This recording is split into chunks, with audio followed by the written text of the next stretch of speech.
On July 2nd, 2016, a man by the name of Elly passed away at the age of 87 years old.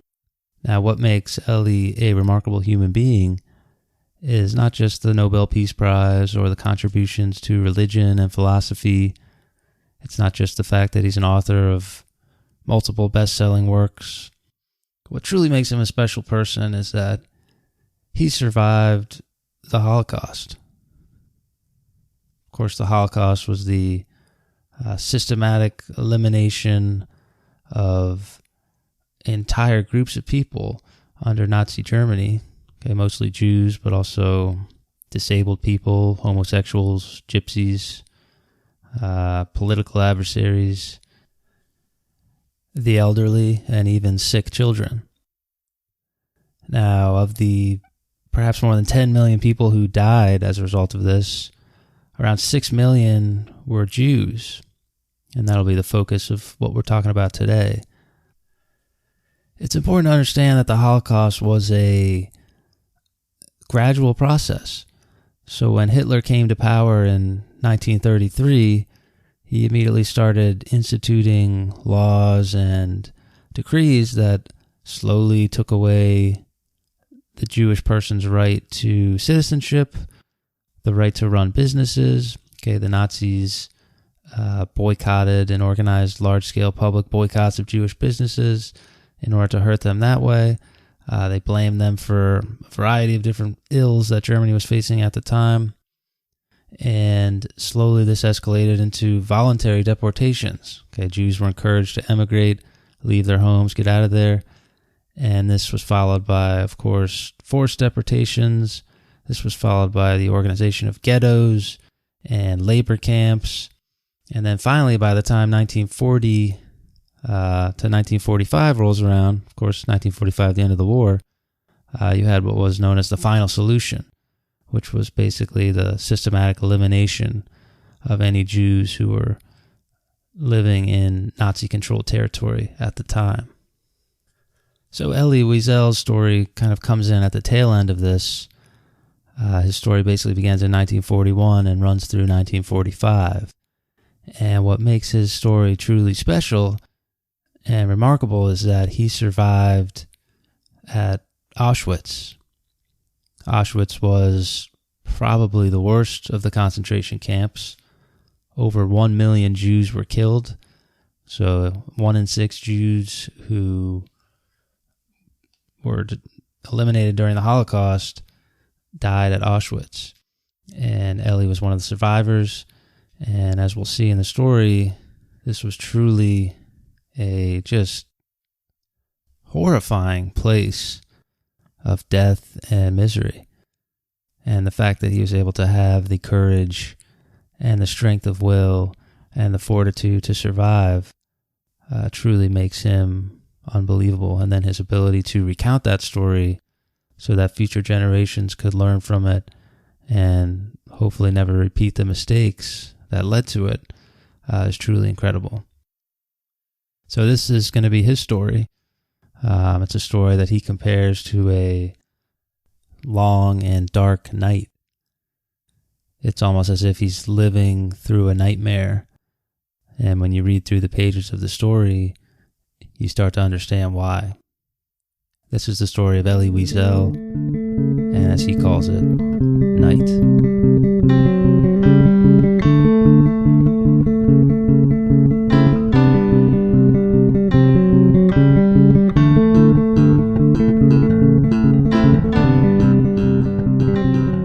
Elly's story begins in 1941. He was 13 years old at the time, living in a town in northern Hungary. And of course, by 1941, stories had been circulating about Jews being obviously forced into labor camps, potentially even stories about them, digging their own graves, being shot, and being buried, whether it be dead or alive. So the stories were out there, and at least in his community, the way he recounts the story, different people reacted in different ways. So there were those among the people in the town who went out trying to warn the Jews, saying perhaps they needed to leave before the Germans got there. Perhaps they needed to do something, organize some sort of defense. And there were also those who were important in the decision-making process for the towns and the Jewish communities that kind of rationalized things away and said, well, maybe it won't happen to us. We're too far away. We're not really important to the overall scheme of World War II. Okay, obviously, why would a small town in Hungary play any strategic role? And people were able to rationalize their position to do little to protect themselves in this way. So what ends up happening in his town is that this kind of rationalization sort of happens, and by the spring of 1944, the Germans show up and they occupy the town. Now, as soon as the Germans show up, they issue 3 edicts very quickly in rapid succession. Okay, the first edict was that Jews were prohibited from leaving their residences for 3 days, and if they leave their house, they'll be punished by death. The second edict was that any Jew had to henceforth surrender their own gold, jewelry, or any valuables. So everything had to be handed over to the authorities, and if you don't hand everything over, you're going to be killed. Shortly after that decree became the last decree, which was that every Jew now had to wear the yellow star. Okay, so what you see in that these 3 decrees are the dehumanization of the Jewish people in the town. Okay, so first you take away their ability to organize in communities, to kind of communicate with each other. Then you take away their wealth, their valuables, their gold, and finally you brand them as something different than everyone else. Okay, classic techniques for dehumanization, which just means taking away what makes a person human, that sense of community, that sense of being an individual, that sense of being part of a human community. The next step after this dehumanization process began was to essentially organize all the Jews into one central location, which became the ghettos. So they put all the Jews into one spot in the town, they built walls, and then this Jewish ghetto all of a sudden sprung up out of nowhere. So here's Elly Wiesel's account of what the Jews thought of this ghetto situation.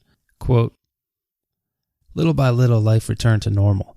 The barbed wire that encircled us like a wall did not fill us with real fear. In fact, we felt this was not a bad thing. We were entirely among ourselves, a small Jewish republic.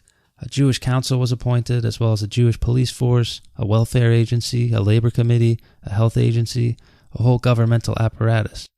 People thought this was a good thing. We would no longer have to look at all those hostile faces, endure those hate-filled stares. No more fear, no more anguish. We would live among Jews, among brothers." He goes on to say, "The ghetto was ruled by neither German nor Jew. It was ruled by delusion." End quote. So what you see here is that the Nazis allowed the Jews to basically run the ghettos by themselves. Okay, so they were able to appoint their own leaders who would kind of report to the Nazis, organize their own committees, their own governmental institutions. And in a way, this was a way to allow the Jews to kind of have that feeling of self-government, have that feeling that maybe they had some control over the ultimate outcome of what was going to happen, which of course they didn't. So according to Wiesel here, he says that the Jews weren't really running things, and not even the Germans were running things. The real thing running everything was delusion. In his account, he seems somewhat bitter about this state of affairs, and he mentioned several times opportunities that could have presented themselves. Maybe he was able to run away. Maybe he was able to do something, and maybe the people in town were able to do something that could have prevented the horrible tragedy and all the deaths and all the destruction. Because during this early phase, it seemed like they had a little bit more control over the outcome of what was happening, which probably wasn't true to begin with. By late 1944, the decision was made by the Nazis to transport this contingent of Jews from this town in Hungary, and they were going to move them to Auschwitz. Going from the town to the ghetto, now they were going to board these basically cattle cars, these trains, and take them all the way to Auschwitz, the concentration camp. Everything about this process was brutal and repressive. So basically what would happen is the Nazis would come into your house, they would throw you out onto the streets, and they would essentially force you to line up while they kind of organized things.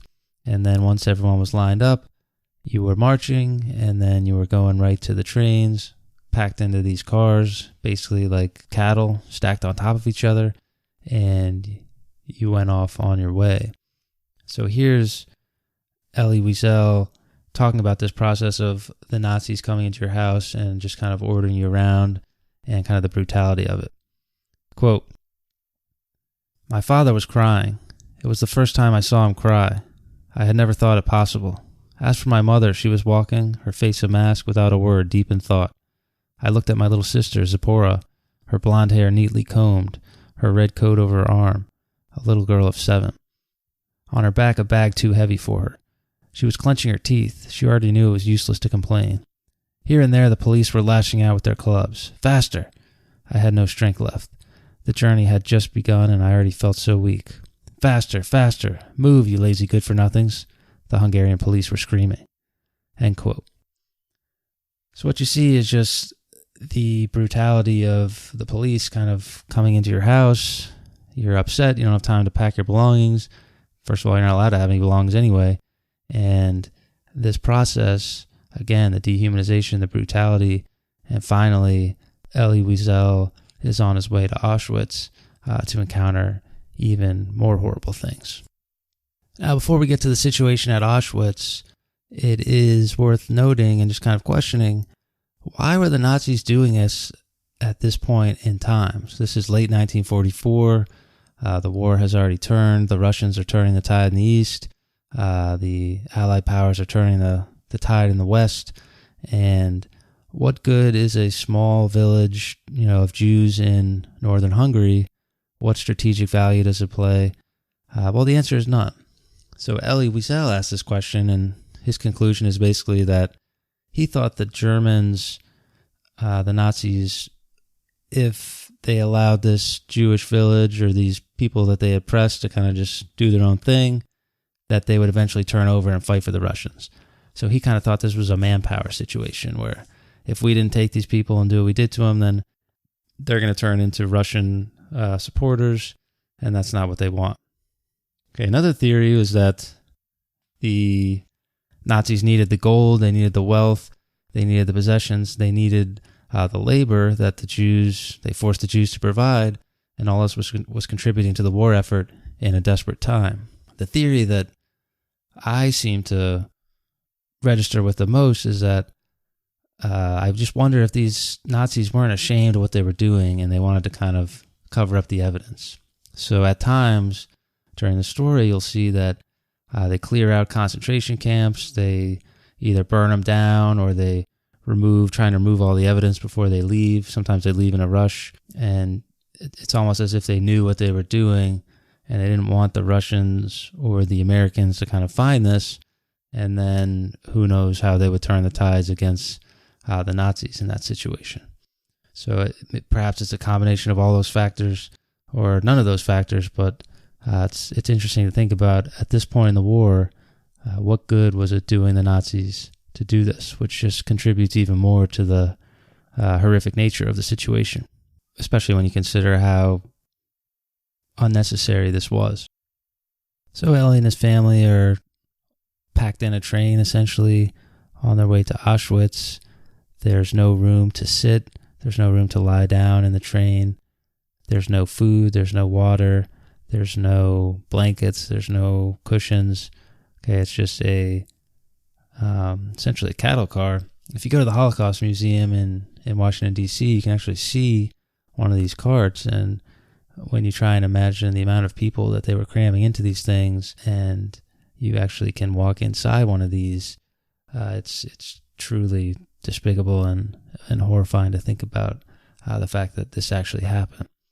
Now, once the trains arrived at Auschwitz, or at any concentration camp really, what would happen is that immediately after getting off the trains, families would be separated, friends would be separated, and basically if you were strong, you would go in one line to the left, and if you were weak, you would go to the right.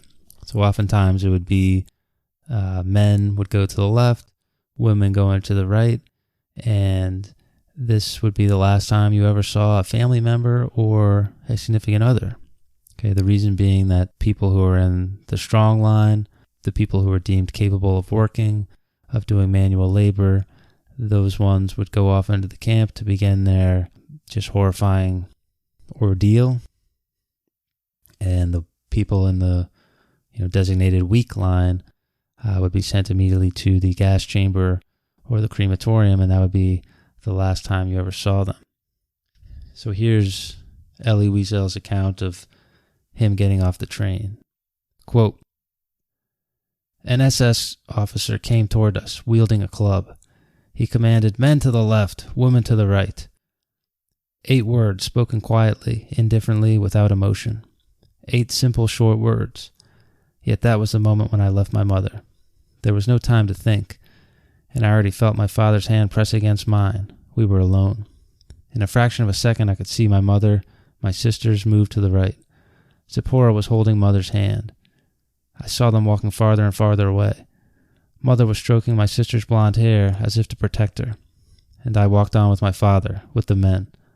I didn't know that this was the moment in time and the place where I was leaving my mother and Zipporah forever. I kept walking, and my father holding my hand." End quote. And to me, this is why this story is so important, and this is why what Elly Wiesel has done is so remarkable, is that it's impossible to put yourself in the shoes of anybody going through this type of experience. When you study history, it's important to try and, practice historical empathy and try and put yourself in the shoes of the people who are living through the historical events so that you can kind of better examine it from different perspectives. In a case like this, that quote I just read, that's not possible. It's too sad, it's too heartbreaking, it's too emotional. So the fact that he's able to put this down in his memoir, spread it to generations of people who will read this story and hopefully use this information to improve the lives of others, is what truly makes Elly Wiesel remarkable, in my opinion at least. After the separation, and oftentimes this was referred to as the selection, where the Nazis, perhaps the SS, would come through and select out the weak and send them on their way to either the gas chamber or the crematorium. After the selection, it was time for Elly's first night at Auschwitz.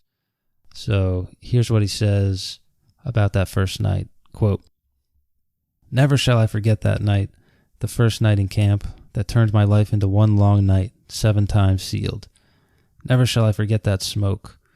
Never shall I forget the small faces of the children whose bodies I saw transformed into smoke under a silent sky. Never shall I forget those flames that consumed my faith forever. Never shall I forget the nocturnal silence that deprived me for all eternity of the desire to live. Never shall I forget those moments that murdered my God and my soul and turned my dreams to ashes. Never shall I forget those things, even were I condemned to live as long as God himself. Never." End quote. So what happened was Elly and his father were now basically the only members of his family left. They kind of had to live, through each other and with each other in order to survive this ordeal. And the way it worked were the inmates in the camp would go to their barracks, and they would basically have kind of wooden planks that they could sleep on. So there'd be a layer on the floor, a second layer, and then a third layer of just kind of a wooden plank, and this is where they would sleep. So again, if you go to the Holocaust Museum in Washington, D.C., you can actually see one of these things, and you can actually, go online, look at the pictures, and there's no cushions, there's no pillows, there's no blankets, and it's kind of a sickening way to exist. So you're sleeping on a board, you're getting up at essentially 6 in the morning, at times earlier, and you're immediately going to work, where you are performing manual labor tasks. If you're unable to keep up, you're subjected to random beatings, you're subjected to whippings, You're subjected to all sorts of abuse and dehumanization. And if you're ultimately unable to perform any of the tasks that the overmasters, the Nazis, have for you, then you're sent to the crematorium or you're sent to the gas chamber. In addition to just the manual labor and the horrible sleeping conditions and the crowded, disgusting, unsanitary environment, you don't have barely any food if you're an inmate here at Auschwitz, so you have to do all this while essentially starving. Not essentially starving, these people were starving. They would typically get maybe a cup of soup a day if they were lucky, maybe a ration of bread. And of course, this contributed to the physical and the psychological torment. And it really can't be overstated how just absurdly cruel the situation at Auschwitz was. So in addition to being subjected to the beatings and the whippings and the inspections and the ripping out of your teeth, if you had any cavities that were made of gold, they would just rip out your teeth.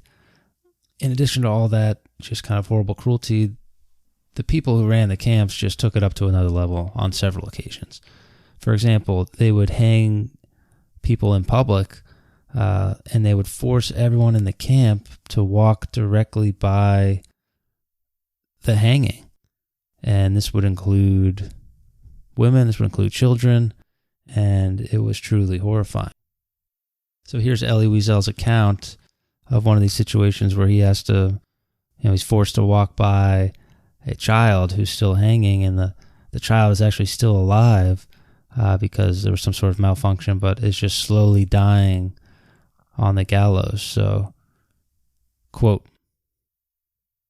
"Behind me, I heard a man asking, 'For God's sake, where is God?' And from within me, I heard a voice answer, 'Where is he? This is where, hanging here from this gallows.'" End quote. So it's an important factor to take into account that a lot of these people obviously were extremely religious. Okay, they had belief in God, belief in the things that they had grown up believing, and then when they get to this camp, when they get in this situation, how can you possibly believe in anything anymore when you're subjected to that? And it's truly amazing how some of these people are able to maintain their faith over the course of time. Some people are able to regain it, some people weren't. But if you read the accounts and you read the book that Elly Wiesel wrote, it's difficult for these people, obviously, to come to any sort of grips with reality. Why is this happening? How can we possibly believe in anything that would have us subjected to this? So that's just another depressing facet of this situation. There's a quote in the book that Elly Wiesel uses to kind of illustrate this point. He's talking about a rabbi he meets in the camp, and the rabbi has kind of lost his faith, and he says, quote, "It's over. God is no longer with us."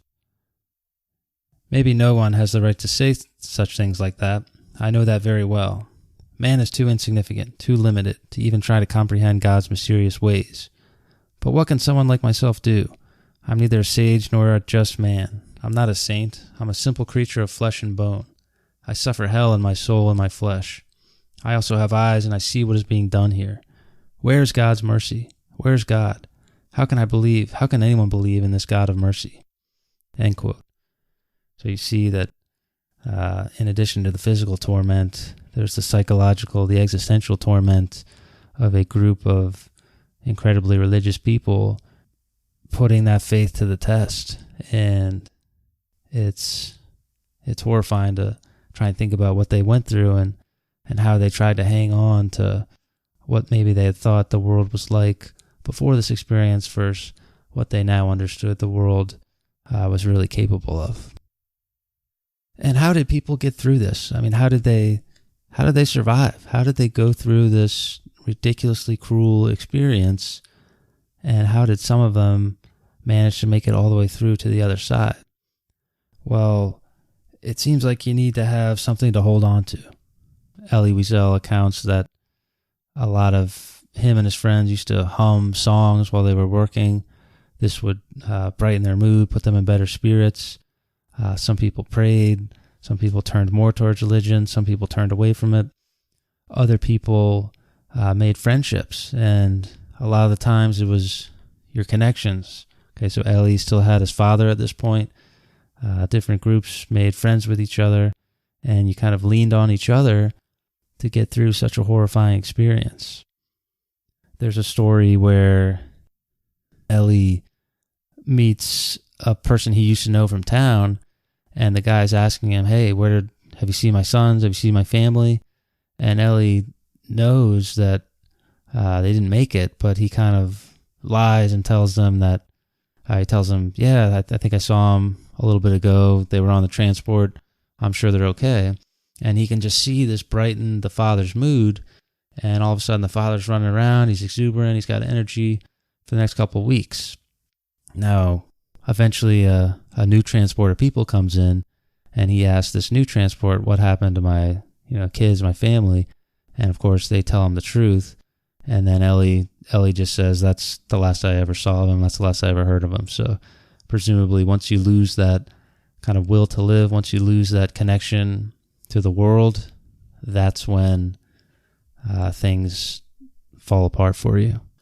So Ellie and his father managed to survive at Auschwitz long enough to start seeing the beginnings of the Russians essentially taking over that territory and moving further and further into Germany. So what ends up happening is that Ellie and his father are more or less forced to go on a death march from Auschwitz to a camp that's more secure for the Nazis further into the country. So on this march, conditions are truly horrifying. It's snowing the whole time. They have no jackets, no blankets, nothing like that. It's cold. People are literally dying on the march so that their bodies are literally being trampled. They're being forced to go forward at gunpoint by the Nazis. And essentially, people would lie down in the snow and, go to sleep for, at least try and get some rest, try to sleep for a little bit. And a lot of times these people would never wake up. So it was imperative that you didn't go to sleep during this march, because if you did, chances are you wouldn't get up. So Ellie and his father are constantly trying to keep each other alive, keep each other going, keep each other moving forward, and trying to prevent each other from falling asleep. Now, as this is happening, Ellie's father is getting weaker and weaker, and eventually by the time they reach the camp, it is looking very bad for Ellie's dad. So he's forced into a hospital room where he doesn't receive any significant treatment. He probably has dysentery at this point, and over the course of the next few weeks, things get worse and worse for Ellie and his father.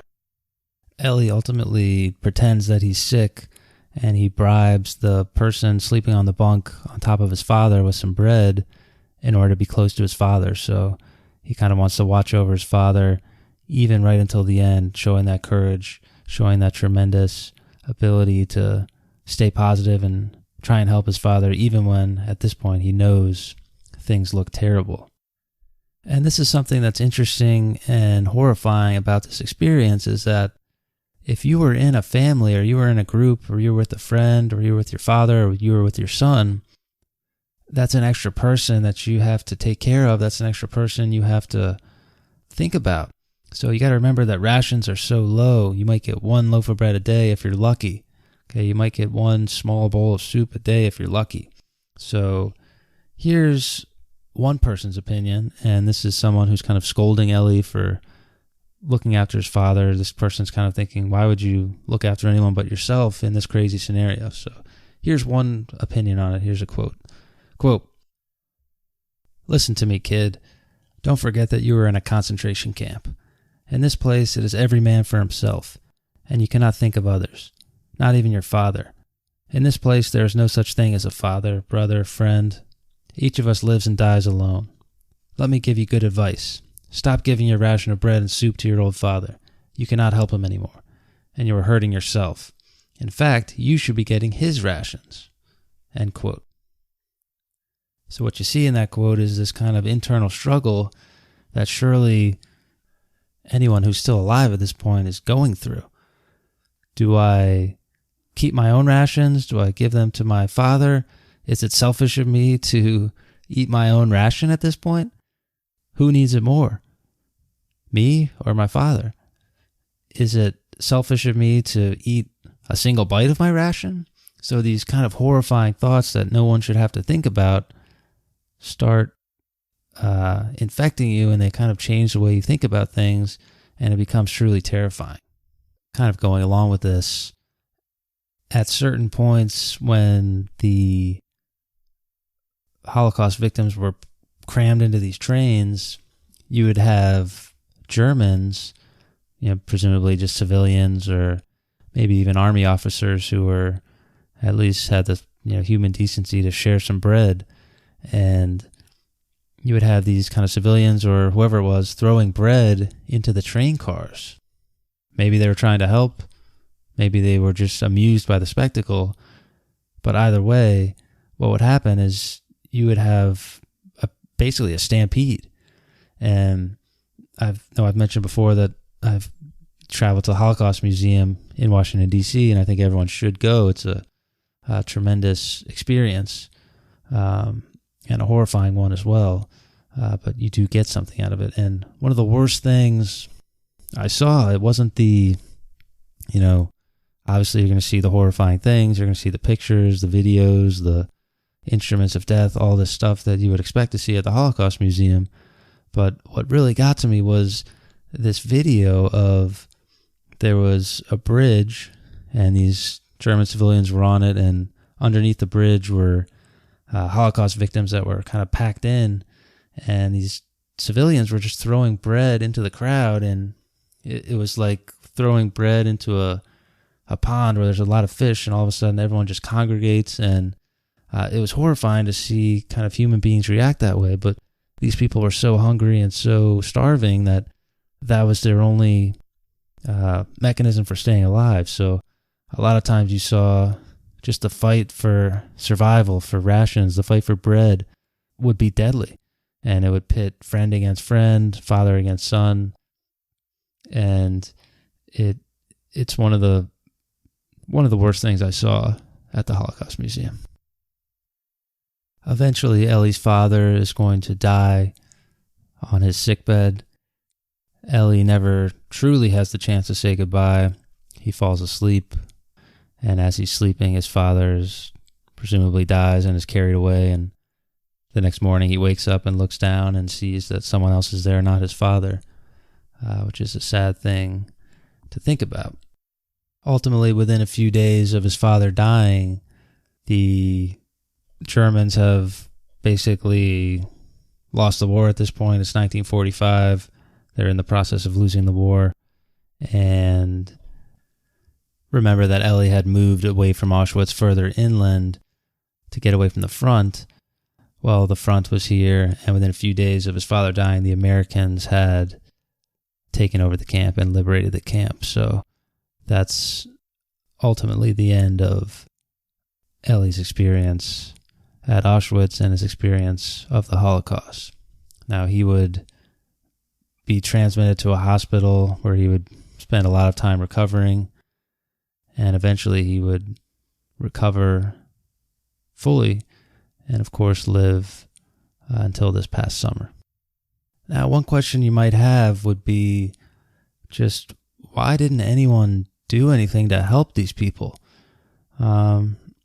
Well, the answer is complicated, but at least from Elly Wiesel's perspective, people did try and help.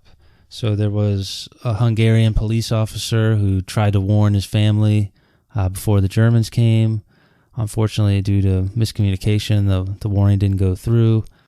A former maid of Elly's tried to get them to run away and hide in the maid's house. And Elly and his family actually had the opportunity to do this, but they chose not to for reasons that would turn out to be a bad decision. There were people in the German concentration camps who actually showed elements of humanity. So depending on who your leader was, the leader of your barracks, you could have more or less freedoms. And some of the leaders of certain barracks and certain camps would treat their prisoners with respect and at least a certain level of dignity. However, when it came time for, the selections or the crematoriums, they would pass the buck to somebody else and kind of absolve themselves of the blame, unfortunately. Another question might be just how did these Nazis do this? I mean, how were they capable of committing so much evil and so many atrocities? And the answer to that question, again, is controversial and difficult to come up with. So, in my opinion, people tend to greatly discount the role that the environment has on their behaviors. So people tend to think that their own personal personality is what is making the decisions in their lives, and they tend to minimize the impact that other people have and other environmental forces.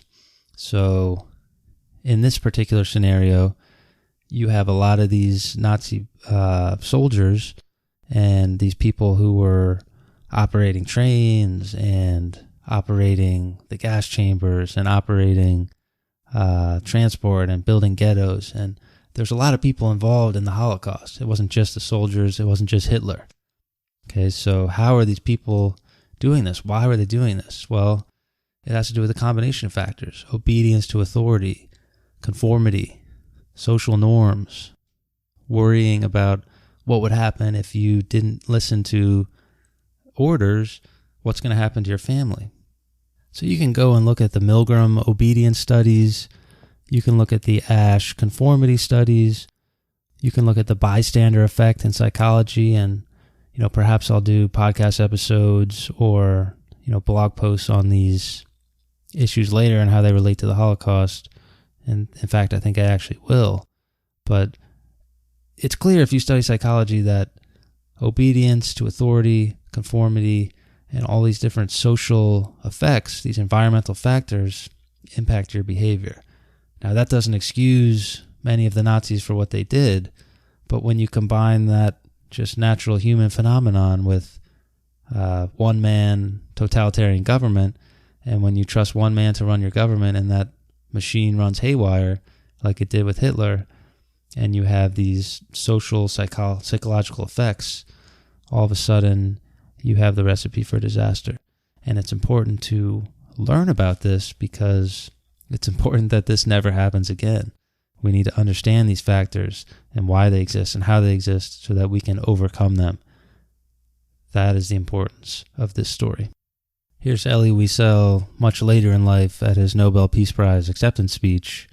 He says, quote, "And that is why I swore never to be silent whenever and wherever human beings endure suffering and humiliation." End quote. So for Elie Wiesel, the reason he wrote the book and the reason he continued to tell the world about what happened here was that he felt that wherever suffering and injustice happens, people need to shine a light on it so that other people can see it and then go help.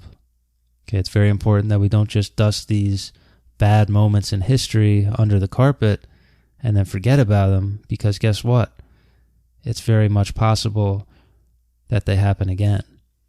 It's also important that we shine that light on it so that people can go help, because people do want to help.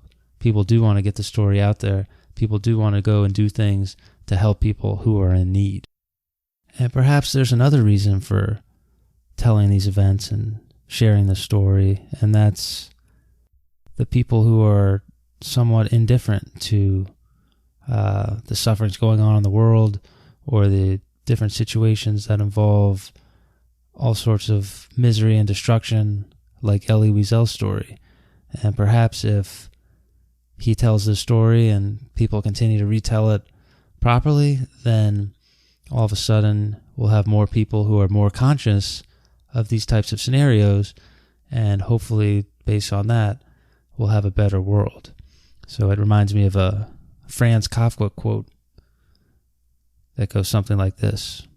Quote, "You can hold yourself back from the sufferings of the world. You are free to do so, and it accords with your nature. But perhaps that very holding back is the one suffering you could avoid."